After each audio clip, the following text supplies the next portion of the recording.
can we help? And I said, my friend's over there using the bathroom right now. I got a second guy with me, and he says, is he carrying that rifle in case he sees some snakes? And I was absolutely blown away. How the hell did he know that Teddy was over there carrying a damn rifle? And so I said, well, yes he was. Hey Teddy, come on over. And so Teddy emerges out of the bushes with this damn rifle and a big old grin on his face. And they're sitting there, a little bug, and in the back is nothing but clothes, just hung up on one of those little racks that go across the thing. Nothing but clothes hung up. I said, we're stuck out here, and y'all the first car by. I said, but yeah, there's no way in the hell y'all have any room, I can tell. And they said, oh no, we can make room for you all. So right there, since no traffic, they didn't even move the thing. They got out and they moved and rearranged clothes and everything and got me and Teddy sitting in the back. I'm 6'4", and Teddy's about 6'2", and heavier than I was. And so we're sitting in the back, and there are clothes all over us and under us, and all you can see is like a little cartoon. All you can see is our face amongst the clothes. And so I said, he said, where y'all headed? And I said, Kentucky, can you help us? And the guy turned around to me and says, well, yeah, we're going to New Jersey. I think we can get you to Kentucky. And his eyes, I said, how'd you all see Teddy? How did y'all know he was over there and that they had a rifle? He said, we saw him a mile away. And the guy turned to me, he was sitting in the passenger seat, and I looked in his eyes for the first time, and they were about as big as the moon out there in the sky. This guy was maxed out on psychedelics. His pupil was so damn large, he had night vision like a hoot owl. I mean, the energy in that Volkswagen was unbelievable. This is a drive. What are you all doing? And we hadn't even moved, they hadn't even taken the first foot of the trip yet. He says, oh, some good psychedelics, would you like some? And I said, well, sure. So he handed Teddy and I a couple of his acid. We did it, and we took off for the next 3 days in the back of this Volkswagen. And we traveled all across the country, just had a great time. S&T were the people I refer to. And so they took us across and left us off in Dayton, Ohio, where we could get a straight shot down to Lexington. And as we get out, I said, now listen, S. I said, I got to tell you, y'all are the nicest guys in the world to give us this ride. I said, and that acid you gave me was absolutely top notch. I haven't come down yet. He says, well, you ought not have. You've been sitting on 20,000 hits of it for the last 3 days. And so he had 20,000 hits of acid underneath the seat I was sitting on. But as we crossed over, I kept going, man, this is good stuff. I was sitting on a mountain of it.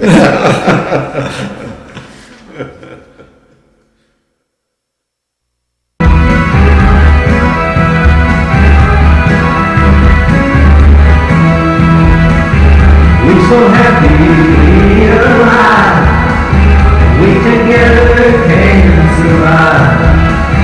Stop the bullshit, stop the lies.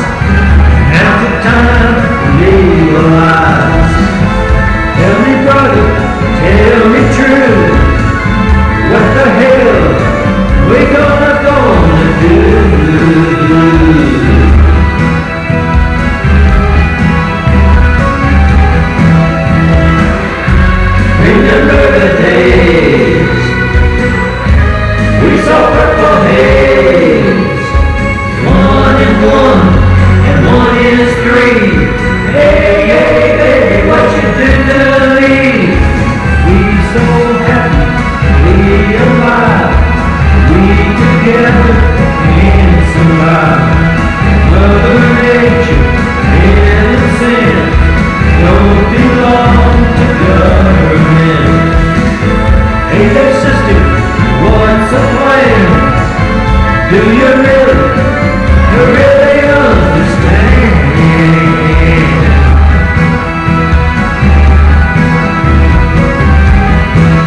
Good evening, and welcome to Louisville Late Night. This evening, we're here with Gatewood Galbraith, Kentucky champion and hero, and we're taking a look at Gatewood's new book, The Last Free Man in America Meets the Synthetic Subversion. The autobiography of Gatewood Galbraith, available at Amazon.com, or just go to Gatewood.com to get information. Or Barnes and Noble. Barnes and Noble. Or I think Borders has a couple of copies. Okay, and this book's selling really fast, isn't it, Gatewood? It's hard to get a copy. Joseph Beth is the largest independent bookstore in the country, and we have been the largest selling book there over the last 13 weeks, bar none.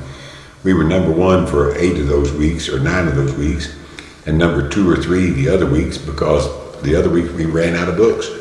So they have some on the shelves now. It is the most successful published on demand book in America last year. We were only out for 2 months, but it outsold every other published on demand book out there. And Barnes and Noble and a couple of big book companies in New York say it's the best quality published on demand book they've ever seen. I don't claim to be a prophet, Gatewood, but I think that the movie that's going to be made on your book is going to be one of the all-time great movies, because the Last Free Man in America talks about what the values of the 60s were, and what the idea of being a hippie was, in a sense. And it's a value book. It has to do with the coming of age. And before, there's so many things to talk about, Gatewood, but I want to jump here, switch gears. And something that comes to mind was in your book is a visit that you made to Washington, D.C. for the Normal Conference.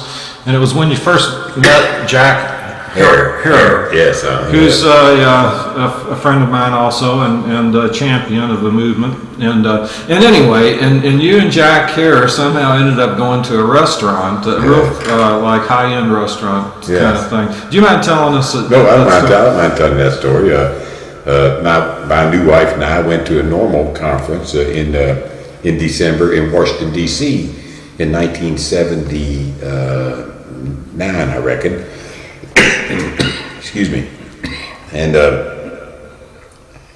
we were outsiders on the Washington inside crowd, and Normal was kind of inside the Beltway kind of an organization, and so we found ourselves standing on the outside along with a lot of hippies and yippies and other outside folks who wanted to get in with the marijuana movement, but were not accepted by Normal because we were too long hair. And so we held our own little conference at a big table in the middle of the Capitol Hyatt, which is the linen was about 1 inch thick